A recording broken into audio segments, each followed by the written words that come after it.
আচ্ছা, আজকে একটা মানে ইন্টারেস্টিং ব্যাপার নিয়ে একটু গবেষণা করব। দেখি মানে ফেসবুকে বেশ কয়েকদিন যাবতই দেখতেছিলাম যে হচ্ছে পানি ফুল গ্লাস ভরে মানে কাঁচের গ্লাসে ভরে উপরে হলুদ ছাড়লে নাকি একটা সুন্দর একটা ভিউ তৈরি হয়।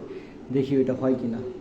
আচ্ছা, তার জন্য এক গ্লাস পানি আগে তো নিয়েছি, বাট আর একটু ভরতে হবে মেবি। আচ্ছা, তাহলে আর একটু পানি দিয়ে ভরে নেই, মানে ফুল লোড করতে হবে গ্লাসটাকে। আনাচে কানাচে ভরপুর। আচ্ছা, ওকে, এটার উপরে এবার হলুদ ছেড়ে দেখব কী হয়। যে হলুদের ডিব্বা নিয়ে আসছি, ছাড়া যাক। চিমটি দিয়েই নিই, তাহলে ছড়াই দিতে পারবো। রেডি, 1 2 3।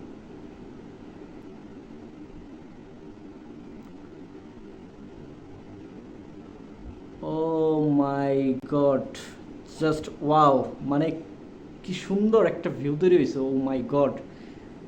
মানে এটা আসলে জাস্ট ওয়াও এক কথায়। আসলে এই জিনিসটা তো সুন্দর। যাক, আস্তে আস্তে এখন এটা ঘন হয়ে যাচ্ছে অ্যান্ড হচ্ছে এটার ভিউটা কমে যাচ্ছে। সত্যি অসাধারণ ছিল।